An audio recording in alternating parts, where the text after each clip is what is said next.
செய்தியை நம்ம கொஞ்ச நேரம் தியானிப்போம். தெய்வ பயத்தை பற்றி நம்ம தியானித்து கொண்டிருக்கிறோம். 22வது நாளாக சத்தியத்தை கற்றுக்கொள்ள கர்த்தர் கிருபை செய்வாராக. உங்களோடு ஆண்டவர் பேசுவாராக.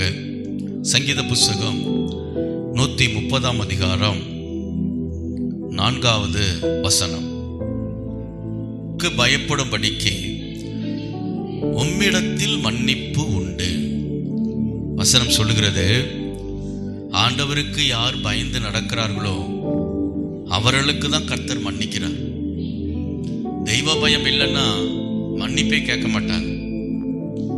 பயம் இல்லைன்னா மன்னிப்பு கேட்பாங்களா? நம்ம பிள்ளைகளே வச்சுக்கல, நம்ம மேல பயம் இல்லைன்னா செஞ்ச தப்புக்கு மன்னிப்பு கேட்பாங்களா? கேட்க மாட்டாங்க. அப்ப தேவனுக்கு பயப்படும் பயம் இருக்கும் பொழுதுதான் ஆண்டவர்கிட்ட மனம் திரும்புவாங்க. ஆண்டவர் அவர்களை மன்னிப்பார். நம்முடைய கிறிஸ்துவ வாழ்வின் அஸ்திபாரம் எது தெரியுங்களா? மன்னிப்பு தான். அஸ்திபாரம் என்ன? மன்னிப்பு. ஒரு வீடு கட்டுவதற்கு அஸ்திபாரம் ரொம்ப முக்கியம். அது எந்த அளவுக்கு ஆழமா தோண்டி பலமா அஸ்திபாரம் போடப்பட்டால் அதன் மேல பல மாடிகள் வச்சு கட்டப்படும். அப்ப அஸ்திபாரம் ரொம்ப முக்கியம். கிறிஸ்துவ வாழ்வின் அஸ்திபாரம் மன்னிப்பு தான். ஆண்டவர் நம்மளை மன்னிக்கலன்னா இன்னைக்கு நாம இங்க உட்கார்ந்துருக்க முடியாது. கர்த்தர் கிருபையாய் அவர் மன்னித்து, நம்முடைய பாவங்களை மன்னித்து, நம்முடைய மீறுதல்களை மன்னித்து, ஒவ்வொரு நாளும் கிருபையினாலே நம்மளை வழி நடத்துகிறார். நம்ம ரட்சிக்கப்பட்டதிலிருந்து பாவமே செய்யவில்லை, தேவனுக்கு விரோதமா நடக்கவில்லைன்னு நம்ம சொல்லவே முடியாது. எத்தனையோ விதமான மீறுதல்கள் நம்ம வாழ்க்கையில இருந்தாலும் பயந்து ஆண்டவர்கிட்ட நம்ம மன்னிப்பு கேட்கும் போது அவர் மன்னித்து மறுபடியும் அவருடைய பிள்ளை என்கிற ஸ்தானத்துல நம்மளை அவர் வைக்கிறார். அப்ப இந்த ஆண்டவருடைய மன்னிப்பை பெற்ற நாம அவருக்கு பயந்து வாழ வேண்டும். ஆண்டவர் மன்னிச்சிட்டாருன்னா திரும்ப அந்த குறையெல்லாம் ஆண்டவர் பார்க்கவே மாட்டார். மனுஷன்தான் மன்னிச்சாலும் குறைய பார்த்துக்கிட்டே இருப்போம்ல, திரும்ப அந்த குறைகளை சொல்லிக்கிட்டே இருப்போம். ஆண்டவர் அப்படி கிடையாது. மன்னித்து விட்டால் நம்முடைய பாவங்களை அவர் கிழக்குக்கும் மேற்குக்கும் எவ்வளவு தூரமோ அப்படி பார்க்கிறார் என்று வசனம் சொல்லுகிறது. அவருக்கு யார் பயப்படார்களோ அவர்களுக்கு தான் மன்னிப்பு கிடைக்கும். இதான் அந்த நாளினுடைய தலைப்பு. தெய்வ பயம் உள்ளவர்கள் மன்னிப்பை பெறுவார்கள். தேவனுக்கு யார் பயந்து நடக்கிறார்களோ அவர்களுக்கு மன்னிப்பு உண்டு. சில காரியங்களை நம்ம வேதத்திலிருந்து நம்ம தியானிப்போம். ஆதியாகம புஸ்தகம் 3ஆம் அதிகாரம் 10வது வசனம்.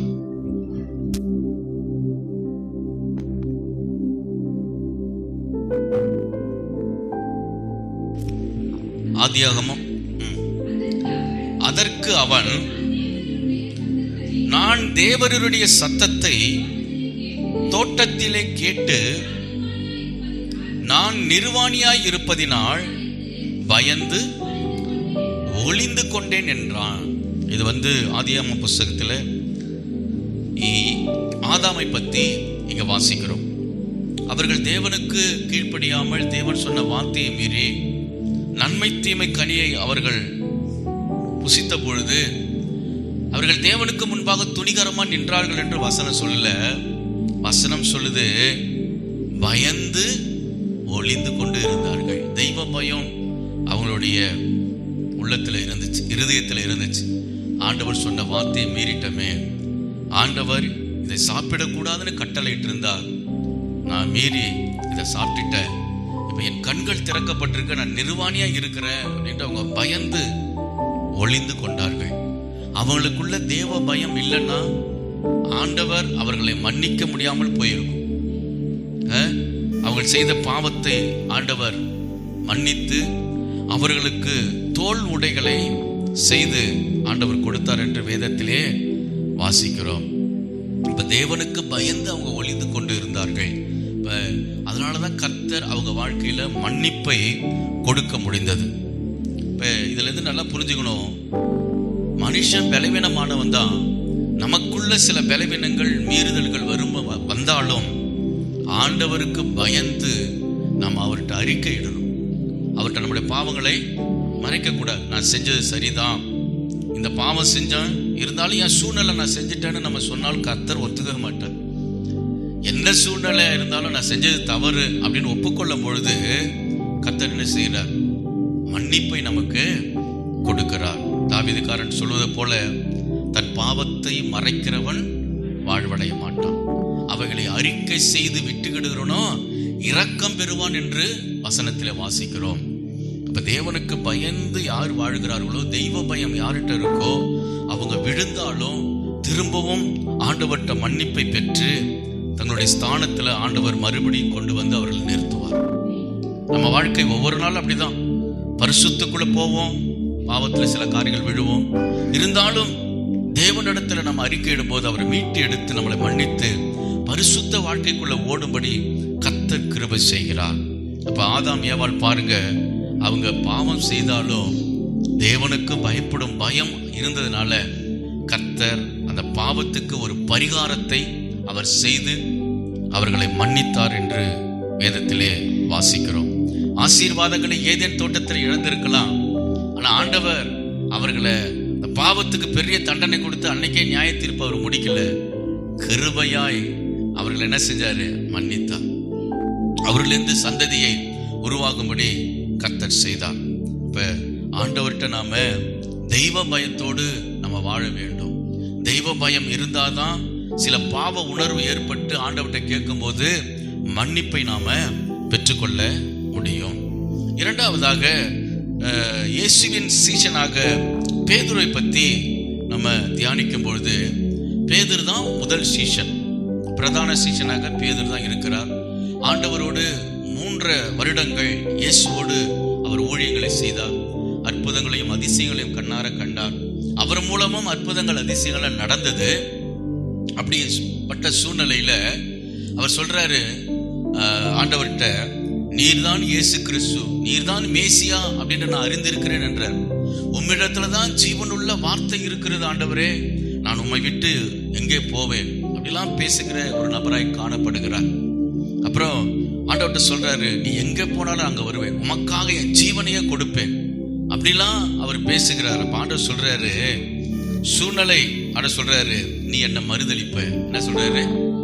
நீ என்ன மறுதளிப்ப. சேவல் கூவதற்கு முன்பாக 3 முறை என்னை மறுதளிப்பா என்றார். அவன் சொல்றான், இல்ல இல்ல ஆண்டவரே, நான் மறுதளிக்கலாம் மாட்டேன், என் ஜீவனையே உங்களுக்காக கொடுப்பேன் அப்படின்னு சொன்னவன் சூழ்நிலை வந்த பொழுது தேவனை மறுதளித்தான் என்று பார்க்கிறோம். மத்தேயு புத்தகம் 26ஆம் அதிகாரம் 74வது வசனம். மத்தேயு 26:74. அப்பொழுது அவன், அந்த மனுஷனை அறியேன் என்று சொல்லி சபிக்கவும் சத்தியம் பண்ணவும் தொடங்கினான் என்று வேதத்தில் சொல்லப்பட்டிருக்கு. உடனே சேவல் கூவிற்று. அதாவது இயேசுவை போர்ச்சவர்கள், பிரதான ஆசிரியர்கள் வந்து பிடித்து கொண்டு அவர்களை வீட்டில் சிறை வைத்திருக்கிறார்கள். அப்ப பேதுரு என்ன நடக்கிறது என்று அறியும்படி இவன் அப்படியே பின்தொடர்ந்து போகும்பொழுது அங்க உள்ள ஜனங்கள் கேட்கிறாங்க. ஒரு பெண்ணு வந்து கேட்கிறா, நீ இயேசுவோடு தானே இருந்த, இயேசுவோட சீஷன் தானே அப்படின்னு கேட்ட பொழுது இவன் சொல்றான், அந்த மனுஷன் யாருன்னே தெரியாது அப்படின்னு சொல்றான். அடுத்து சொல்றான், சபித்தான் என்று சொல்றான். இயேசுவை சபித்தானோ, என்ன சொல்லி சபிச்சான்னு தெரியல, சபிச்சிருக்கலாம். அடுத்தது சத்தியம் பண்ணனானா, எனக்கு அப்புறம் தெரியவே தெரியாது. அப்ப இயேசுவுக்காக நான் ஜீவனையே கொடுப்பேன் என்று சொன்னவன், உம்மை விட்டு நான் எங்கேயும் போக மாட்டேன், என்ன நடந்தாலும் உம்மை விட்டு பிரிய மாட்டேன்னு சொன்னவன் இப்ப என்ன சொல்றான்? சபிக்கவும் சத்தியம் பண்ணவும் செய்தான் என்று சொல்லப்பட்டிருக்கிறது. அப்ப ஆண்டவர் சொன்னார், சேவல் கூவதற்கு முன்பு 3 முறை, ஒரு தடவை 2 முறை 3 முறை அது மாதிரி செஞ்சிருக்கலாம். அப்ப சேவல் கூவின போது வசனம் சொல்லுகிறது, ஆண்டவர் சொன்ன அந்த வசனத்தை நினைத்து வெளியே போய் மனக்கசந்து அழுதான் அப்படின்னு பார்க்கிறோம். அப்ப அழுதானா என்ன? அவனுக்குள்ள தெய்வ பயம் இருந்துச்சு, ஆண்டவர் குறித்த பயம் இருந்தது. நான் தப்பு செஞ்சுட்டேன் ஆண்டவரே. பயம் இல்லாதவங்க செஞ்ச தப்பெல்லாம் நினைச்சு வருத்தெல்லாம் படவே மாட்டாங்க. சொல்றது புரியுதுங்களா? ஒரு தவறை செய்கிறோம் அல்லது பாவம் செய்கிறோம், மீறுதல் இருக்கு நம்ம வாழ்க்கையில, வசனத்தை மீறி நடக்கிறோம்னா கடவுளுக்கு பயம் இல்லைன்னா அது அவங்களுக்கு பெரிய விஷயமாவே தெரியாது. அதை பத்தி கவலையும் பட மாட்டாங்க. அதை பத்தி எடுத்து சொன்னாலும் புரிஞ்சுக்க மாட்டாங்க. அதுக்கு அவங்களுக்கு எதை பத்தியும் கவலைப்பட மாட்டாங்க. எங்க தெய்வ பயம் இருக்கோ அங்கதான் பாவத்தை குறித்து உணர்த்தும் போது அவர்கள் உணர்வடைவார்கள். அதனாலதான் நம்ம இந்த 40 நாள் ஜபத்துல தெய்வ பயம் ரொம்ப ரொம்ப முக்கியம். பேதுரு, அவனுக்குள்ள ஆண்டவர் குறித்த பயம், அவர்தான் மேசியா, அவர்தான் இயேசு கிறிஸ்து, அவர்தான் உலக ரட்சகர் என்று அறிந்து அந்த பயம் அவனுக்குள்ள இருந்தது. அப்ப ஆண்டவர் சொன்ன வார்த்தை நினைவு கூர்ந்து அவன் மனக்கசந்து அழுதான் என்று சொல்லப்பட்டிருக்கிறது. ஆண்டவர் அவனை மன்னித்து அவனை தம்முடைய பிரதான சீசனாய் அபிஷேகம் பண்ணி அவன் மூலமாய் சபை கட்டப்பட கர்த்தர் கிருபை செய்தார். அல்லேலூயா. பாருங்க, அவன் மட்டும் தெய்வ பயமா இல்லாம மனம் கசந்து அழுது மனம் திரும்பாம இருந்திருந்தான்னா தன்னுடைய சிலாக்கியத்தை விட்டிருப்பான். அது இன்னொரு சீசன் சொல்லப்பட்டிருக்கு, யூதாஸ். அவனை பாருங்க, மனம் திரும்பது இருந்தது, பயம் இருந்தாலும் அவன் ஒப்புரவு ஆகவே இல்லை.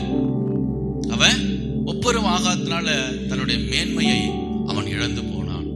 அப்ப யாரிடத்துல தேவனுக்கு யாருக்கு மன்னிப்பு கிடைக்கும் அப்படின்னா, தேவனுக்கு யார் பயந்து வாழுகிறார்களோ அவர்களுக்கு மன்னிப்பு உண்டு. மூன்றாவதாக அதுல லூக்கா புஸ்தகத்துல நம்ம வாசிக்கப்படும் பொழுது அந்த 2 கல்லனை பத்தி நம்ம அடிக்கடி தியானிச்சுட்டே இருக்கிறோம். இதெல்லாம் ரொம்ப முக்கியமான சத்தியம். நம்ம அப்படியே மேலோட்டமா சில நேரத்துல படிச்சுட்டு போயிடுவோம்.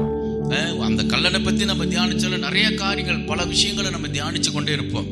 அப்ப அதுல சொல்லப்பட்டிருக்கு, இயேசுநாதர் சிலுவையில அவங்க அறைஞ்சிட்டாங்க.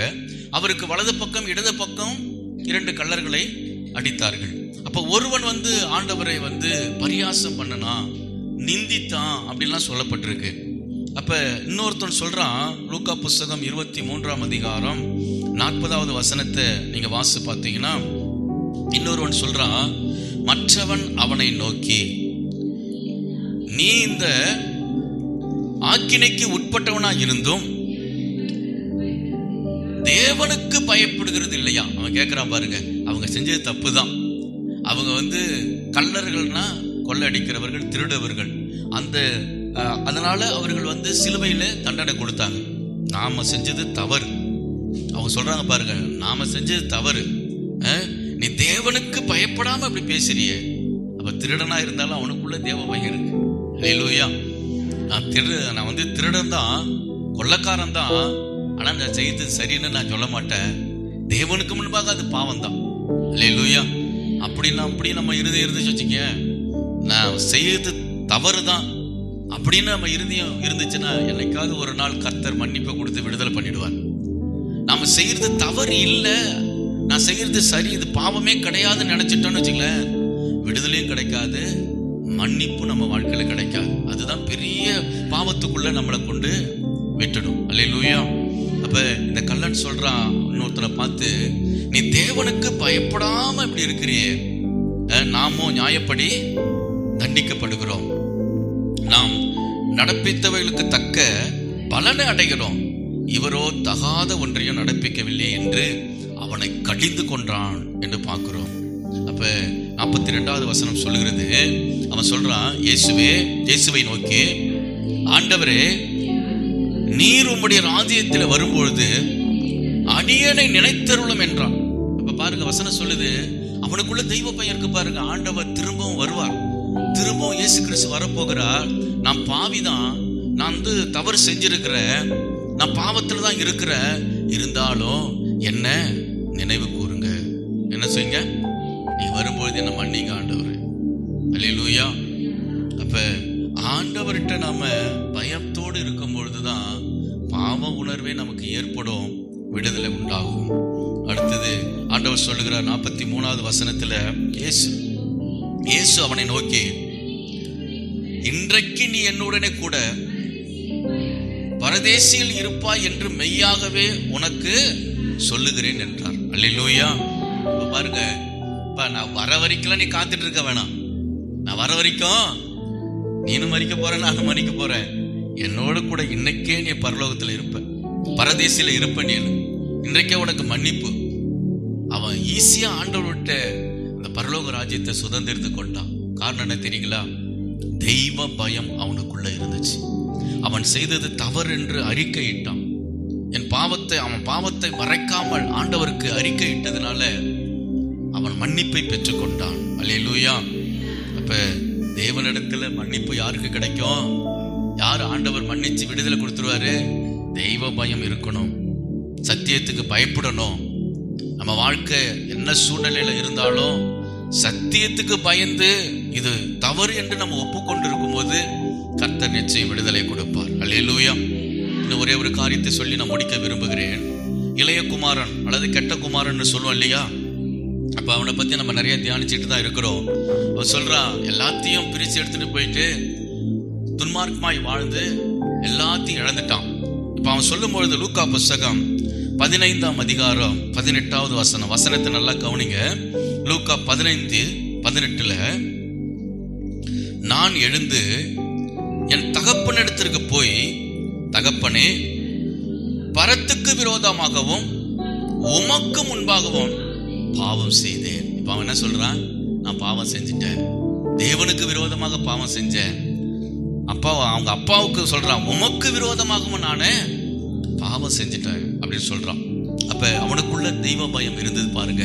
கடவுளுக்கு விரோதமாக நான் செஞ்சது பாவம், எங்க அப்பாவுக்கு விரோதமாக நான் செஞ்சது பாவம் என்று சொல்லி அவன் அவங்க அப்பாட்ட வந்து நிற்கும் பொழுது வசனம் அப்படியா சொல்கிறது. 15:20 நீங்க வாசி பார்த்தீங்கன்னா, எழுந்து புறப்பட்டு தகப்பனிடத்தில் வந்தான். அவன் தூரத்தில் வரும்பொழுதே அவனுடைய தகப்பன் அவனை கண்டு மனதுருகி ஓடி அவன் கழுத்தை கட்டிக்கொண்டு அவனை முத்தம் செய்தான். அல்லேலூயா. சொல்லப்பட்டிருக்கு, அவன் உள்ளத்துல தான் நினைச்சான், என்னுடைய பரத்துக்கும் என் தகப்பனுக்கும் விரோதமா நான் பாவம் செஞ்சிட்டேன், எங்க அப்பாட்ட நான் போவேன், அவர் என்னை மன்னிப்பார். அல்லேலூயா. அவன் தூரத்தில் வரும்பொழுதே அப்பாவுக்கு மனதுருகம் உண்டானது. நம்ம பாவத்துல விழுந்து தூரமா இருந்தாலும் தெய்வ பயம் இருந்துச்சுன்னா ஆண்டவராகிய இயேசப்பா மனதுருகி நம்மளை வந்து என்ன செய்வார்? மீட்டெடுப்பார். அந்த தெய்வ பயம் இல்லாம இருந்துட்டோம்னா ஆண்டவர்கிட்ட மனதுருக்கமே நமக்கு கிடைக்காது.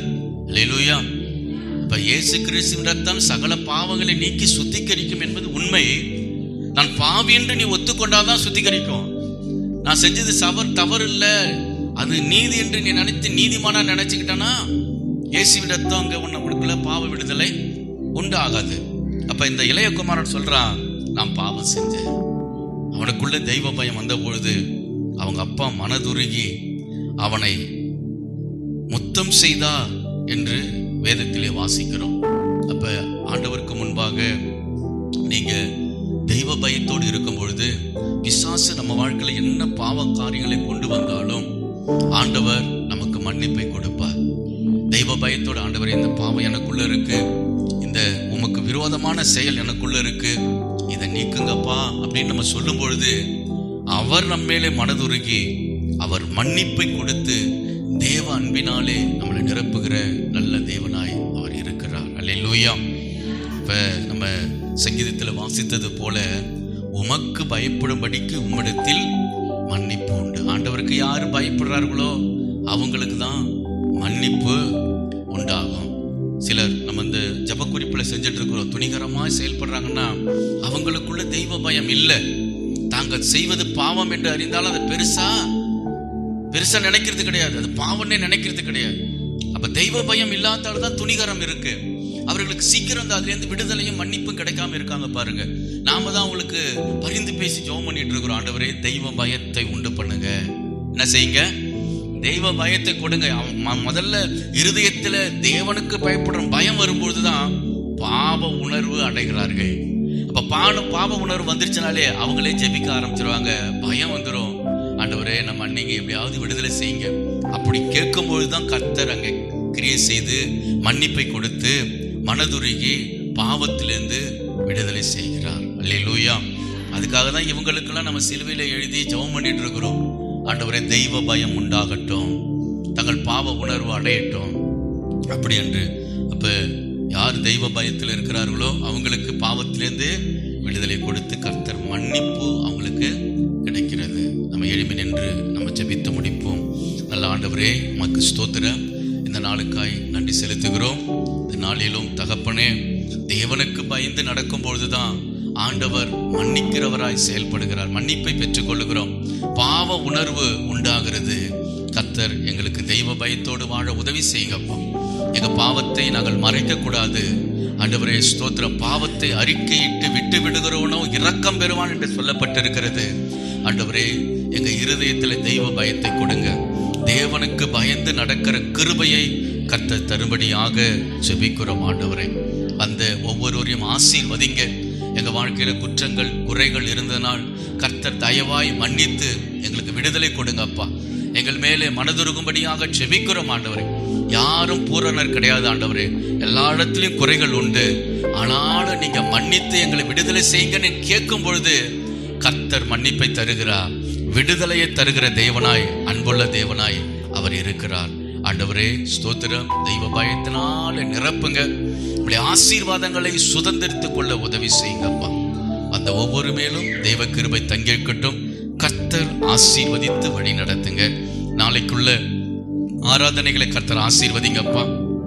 ஆராதனையில யாவரும் கலந்து கொள்ள கிருபை செய்யுங்க அப்பா. ஆராதனையை பயபக்தியோடு ஆசரிக்க கிருபை தரும்படியாய் ஜெபிக்கிறேன் ஆண்டவரை. பலப்படுத்துங்க. நல்ல சூழ்நிலைகளை கொடுங்க. இயேசுவின் நாமத்தில் ஜெபிக்கிறோம் நல்ல பிதாவே. ஆமென், ஆமென். என் ஆத்துமாவே கர்த்தரை ஸ்தோத்தரி. என் முழு உள்ளமே பரிசுத்த நாமத்தை ஸ்தோத்தரி. என் ஆத்துமாவே கர்த்தரை ஸ்தோத்தரி. கர்த்தர் செய்த சகல உபகாரங்களையும் மறவாதே. ஆமென், ஆமென். ஸ்தோத்திரம், ஸ்தோத்திரம், ஸ்தோத்திரம்.